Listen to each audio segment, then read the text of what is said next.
দায়িত্ব নেয়ার পর প্রথমবারের মতো কাল জন্মস্থান বগুড়ায় যাবেন প্রধানমন্ত্রী তারেক রহমান। সিটি কর্পোরেশনের ফলক উন্মোচন সহ উদ্বোধন করবেন বেশ কয়েকটি উন্নয়ন প্রকল্প। এ নিয়ে আরো জানাতে সরাসরি যুক্ত হচ্ছে সহকর্মী সঞ্জু রায়। আর সঞ্জু, প্রধানমন্ত্রীর আগমন ঘিরে সেখানে কেমন প্রস্তুতি দেখছেন এবং কি কি থাকছে প্রধানমন্ত্রীর এই আগমনকে ঘিরে, বিস্তারিত জানাবেন। নাবিলা, আগামীকাল নিজের পৈতৃক ভিটা বগুড়ায় আসছেন প্রধানমন্ত্রী তারেক রহমান।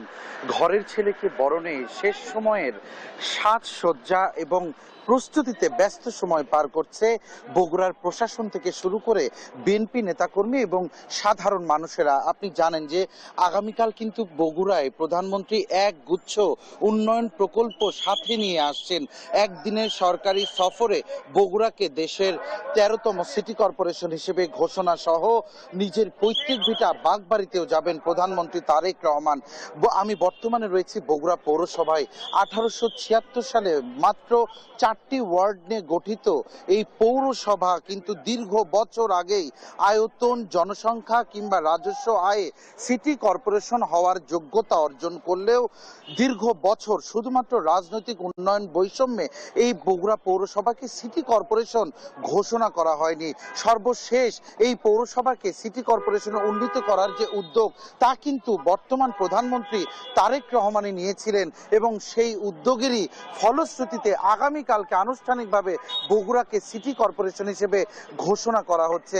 নাবিলা, সবচেয়ে ভালো লাগার যে বিষয়টি, গেল 2 দিনে এই বগুড়ার অবকাঠামোগত নানা সাজসজ্জা থেকে শুরু করে দীর্ঘ বছর যে উন্নয়ন বঞ্চনার শিকার হয়ে বগুড়ার যে রাস্তাঘাটের ভঙ্গুর অবস্থা ছিল, সেই ভাঙ্গা সড়কগুলোকে সাময়িকভাবে চাঙ্গা করতে ব্যস্ত হয়ে পড়েছে আসলে স্থানীয় প্রশাসন। তারা নতুন করে রং করেছে বিভিন্ন স্থাপনা, রাস্তার পাশে যে ডিভাইডার গুলো রয়েছে সেগুলো যেমন নতুন করে সাজসজ্জা করে নতুন রূপ দেওয়া হয়েছে ঘরের ছেলেকে বরণে। একইভাবে আসলে তারা কিন্তু শেষ সময়ের জন্য যে প্রধানমন্ত্রী আসছেন আগামীকাল, এই যে শেষ সময়ের যে ব্যস্ততা, তা কিন্তু আমরা দেখেছি প্রতিটি অঙ্গনেই।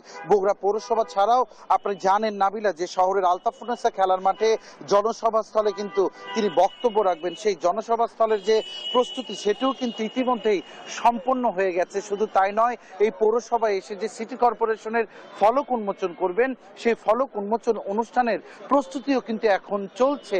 সব মিলিয়ে আসলে পুরো জেলা জুড়ে সাজ রব বিরাজ করছে এবং প্রতিটি জায়গায় নিরাপত্তা ব্যবস্থার যে তদারকি, তা কিন্তু সরাসরি এসএসএফ সদস্যরা সেই নিরাপত্তা ব্যবস্থা প্রণয়ন করছে।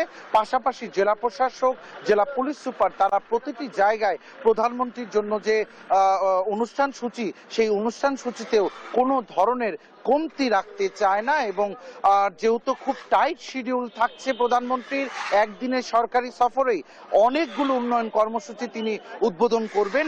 সেই জন্য আসলে প্রতিটি অঙ্গনে আমরা দেখছি আজ শেষ দিনের ব্যস্ততা। নাবিলা, বগুড়া পৌরসভা থেকে প্রধানমন্ত্রীর আগমন উপলক্ষে শেষ সময়ের ব্যস্ততা এবং প্রস্তুতি নিয়ে এখন পর্যন্ত আমার কাছে এটি ছিল সর্বশেষ।